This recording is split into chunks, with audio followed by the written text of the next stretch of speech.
Tu appuies d'abord. Bon, monsieur Nagy, Appuyez. Non, c'est pas grave. j'ai appuyé. Monsieur Nagy, vous voilà quitter l'île de Djerba. Quelles sont vos impressions pendant ce court séjour à Djerba? Alors, j'ai rencontré une nouvelle découverte sur l'île de Djerba. D'abord, j'ai rencontré un peuple merveilleux. J'ai participé à l'Arriba avec, bien évidemment, beaucoup de personnalités du gouvernement tunisien et du gouvernement français. Et vraiment, j'ai découvert une île fantastique auquel j'invite tous mes compatriotes, j'invite tous mes amis à venir visiter cette île merveilleuse avant sa disparition. Bon, c'est pas pour demain non plus, hein. Mais venez vous reposer, c'est agréable. Ce rendez-vous de l'Agriba, est-ce qu'on peut le décrire en 3 mots, le décrire en 3 mots? Alors oui, religion, amitié, partage, paix, tolérance et surtout compréhension de la différence de l'autre.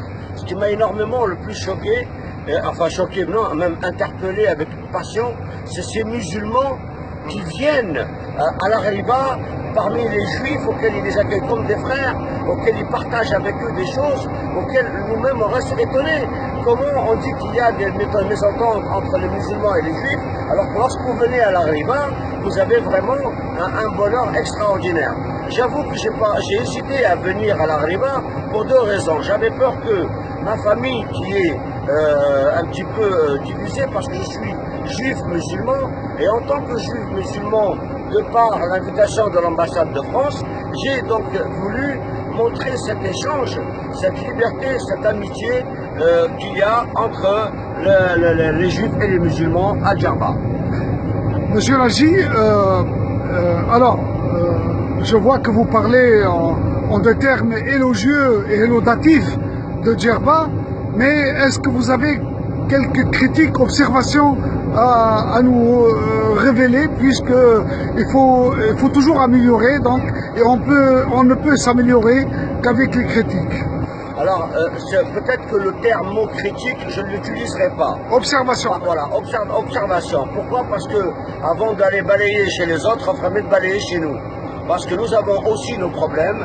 Les touristes qui viennent visiter Paris et qui rencontrent des problèmes, nous aussi on rencontre parfaitement les mêmes problèmes envers le peuple de Djerbia. Maintenant, quelles sont les améliorations qu'on peut faire? L'accessibilité à l'handicap. Il est vrai qu'à Djerba, partout où je suis allé, je n'ai pas rencontré d'accessibilité à l'handicap. Quand je dis à l'accessibilité à l'handicap, je veux dire un emplacement déjà pour un parking, parce qu'il n'y en a pas, des passerelles pour qu'on puisse accéder dans les bureaux administratifs. Il y en a très très peu, ou voire même quasiment pas du tout. Qu'est-ce qu'on peut améliorer? On peut améliorer le langage. Le langage, parce que je ne comprends pas comment un peuple djerbien qui ne demande qu'à apprendre la langue française, la francophonie est née en Tunisie. Qu'est-ce qu'on peut parler? Mais moi je ne sais pas, depuis des siècles, la Tunisie a aidé la francophonie et la France. Alors pourquoi on ne leur donne pas la possibilité d'apprendre encore plus, pas s'intégrer, parce qu'ils sont chez eux. On ne va pas dire aux gens de s'intégrer, c'est à nous de nous intégrer à eux. Mais je dis que le savoir, la connaissance, la rencontre, l'amitié, l'amour, et il est ici. C'est ça qu'on peut apprendre, nous, les Français, quand on vient à Djerba. On apprend cette humilité, et ils ne font pas les choses par excès de zèle. Ils ne font pas par intérêt, ils le font par amour, pour le plaisir de nous recevoir. Ils adorent nous recevoir. Mais qu'est-ce qu'on va aller... Moi, je vous avoue, honnêtement, j'adore le Maroc et j'adore l'Algérie.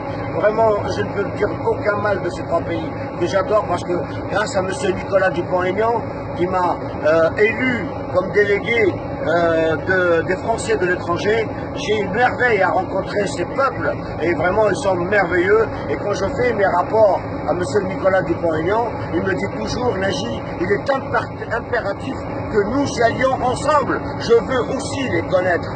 Par exemple, je vais vous donner un petit sujet comme ça, vraiment très court, le textile tunisien.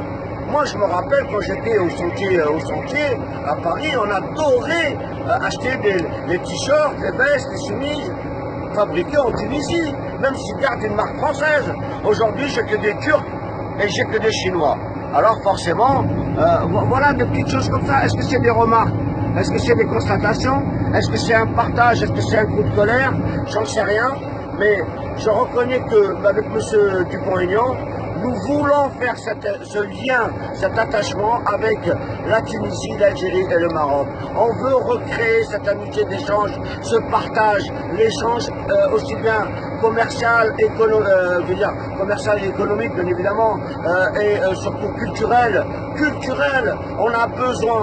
La Tunisie a existé, allez, moi je dis, depuis 3000 ans, alors je ne vois pas pourquoi aujourd'hui je ne l'aimerais pas encore plus. Voilà. Bien sûr, je mélange un peu la politique à l'amitié, mais je vais vous dire un truc, il existe aussi de la politique, non, je le répète encore une fois, il existe de la politique, non forcément à but d'intérêt personnel. Si je reviens un peu, juste une petite remarque concernant les langues. On dit toujours que la langue véhicule la culture. Donc, ce n'est pas question de colonialisme ou d'autre chose. Les peuples ont toujours voulu apprendre les langues pour une meilleure communication. Parce que sans communication, rien ne sera fait entre les peuples.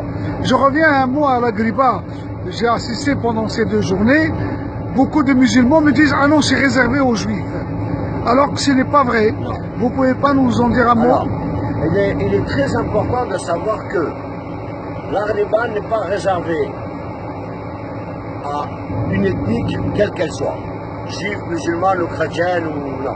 Elle est réservée aux hommes et aux femmes de la paix. C'est un édifice donc de la paix qui fait partie du patrimoine de Tunisien et de l'île de Djerba. Hein. Et la synagogue, il faut savoir que la synagogue qui se trouve à Djerba a une histoire qui date...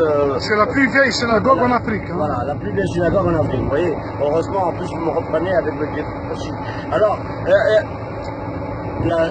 la synagogue, la riba, elle est ouverte à tous ceux qui ont un cœur de paix, de tranquillité et de recherche vers l'amour de l'autre.